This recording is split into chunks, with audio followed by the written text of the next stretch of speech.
तो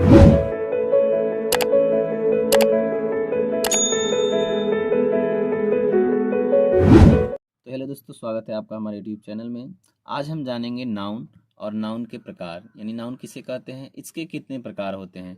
9-10 के बच्चों के लिए काफ़ी इंपॉर्टेंट है, परीक्षा के लिए भी यह अनिवार्य चीज़ है। अब यहाँ पर सबसे पहले हम जान लेते हैं नाउन। नाउन की परिभाषा क्या होती है? किसी व्यक्ति, स्थान या वस्तु के नाम को हम संज्ञा कहते हैं। यानी कोई व्यक्ति हो गया, कोई स्थान हो गया, या हमारा कोई वस्तु हो गया, उसका जो नाम है हम उसे संज्ञा कहते हैं। जैसे स्थान में मान लीजिए आपका दिल्ली हो गया, तो दिल्ली एक स्थान है, तो यह हम कहेंगे कि भाई यह हमारा एक नाउन है। दूसरा चीज कोई वस्तु हो गया, तो वस्तु में जैसे मान लीजिए किताब है, तो किताब भी आपका एक प्रकार का नाउन है।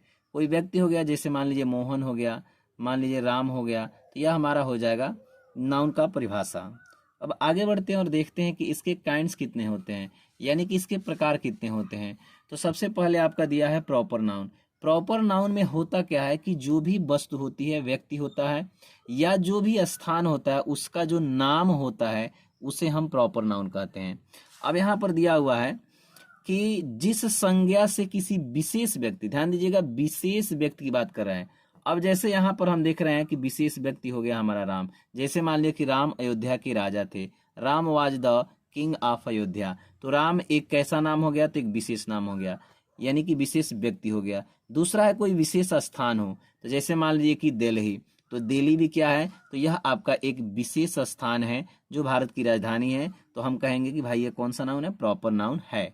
कोई वस्तु हो गया, जैसे टेबल हो गया, किताब हो गया, ये सारी चीजें आपकी आती हैं प्रॉपर नाउन में। अब हम आगे बढ़ते हैं। अगला इसमें आपका दूसरा है, दूसरा होता है आपका इसमें कॉमन नाउन। कॉमन नाउन का अर्थ होता है जातिवाचक संज्ञा, यानी जिस नाउन से किसी वर्ग या जाति का बोध हो। अब जाति का मतलब ये नहीं कि कोई मतलब ये है वो है या तमाम प्रकार की चीजें नहीं। जाति का मतलब जैसे पुरुष है तो उसकी एक अलग जाति हो गई, स्त्री है उसकी एक अलग जाति हो गई।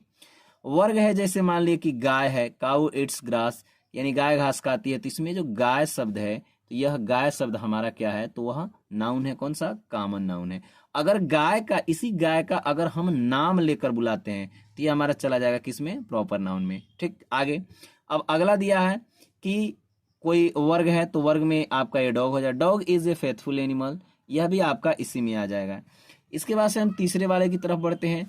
तीसरा वाला हमारा है क्या? तो कलेक्टिव नाउन है। कलेक्टिव नाउन को हिंदी में हम कहते हैं समूहवाचक संज्ञा, यानी कि जैसा कि हिंदी में ही आप देख रहे हैं कि समूहवाचक का अर्थ होता है जिससे किसी समूह का बोध हो। अब यहाँ पर दिया है कि जिस संज्ञा से समूह का बोध होता है। समूह अब कैसे होता है? तो समूह एक आदमी से होगा नहीं, दो, कम से कम 2, 4, 6, 10 आदमी रहेंगे, तो उसको हम समूह कहेंगे। तो अब यहाँ पर दिया है जैसे a group of student have arrived, यानी बच्चों का एक ग्रुप यहाँ पहुंचा। तो यहाँ पर जो स्टूडेंट्स आप देख रहे हैं, तो ये जो स्टूडेंट शब्द है, इससे बोध हो रहा है किसका? तो एक समूह का बोध हो रहा है। ऐसे में आप और भी एग्जाम्पल ले सकते हैं, जैसे मान लीजिए कि आपका आर्मी हो गया, आर्मी भी आपका हो जाएगा। उसके अलावा बहुत सारी चीजें हैं, जैसे पशुओं का समूह हो गया, जानवरों का समूह हो गया, जैसे मान लीजिए कि भीड़ हो गई, यह भी लोगों का समूह है। अब आगे बढ़ते हैं। इसके बाद से चौथा हमारा है मटेरियल नाउन। इसको हम मटेरियल नाउन को हिंदी में कहते हैं पदार्थवाचक संज्ञा।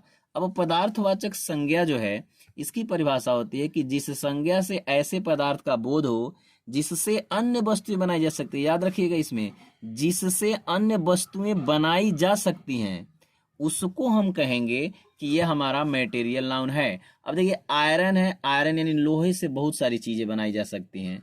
वुड है, लकड़ी है, लकड़ी से बहुत सारे फर्नीचर बनाए जा सकते हैं। ब्रिक है, ईंट है, इससे घर बनाया जा सकता है। हाँ, इसमें एक चीज ध्यान में रहे कि ऐसा कोई चीज न हो जिससे अन्य चीज न बन सके, यानी चीज ऐसा होना चाहिए जिससे कुछ मतलब दूसरा बन सके। ऐसा नहीं है कि इससे कुछ न बन पाए, तो उसको हम मटेरियल नाउन की कैटेगरी में नहीं रखेंगे।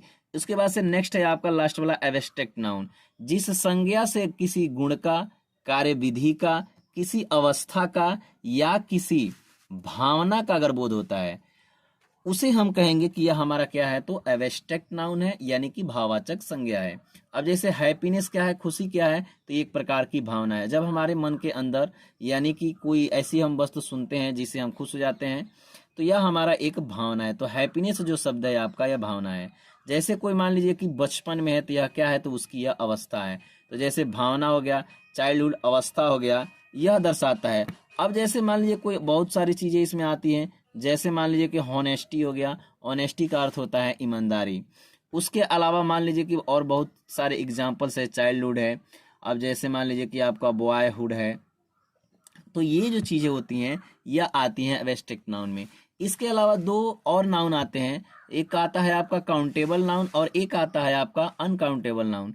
तो जो आपका काउंटेबल नाउन होता है, तो काउंटेबल नाउन किसे कहते हैं, तो काउंटेबल नाउन उस नाउन को कहते हैं जिसको हम गिन सकते हैं, और जिसे हम नहीं गिन पाएंगे उसको हम कहते हैं अनकाउंटेबल नाउन। अब जैसे मान लीजिए काउंटेबल नाउन में, अब जैसे कोई भी एग्जाम्पल ले लीजिए, जैसे मान लीजिए कि अगर हम पेन है तो पेन को हम गिन सकते हैं।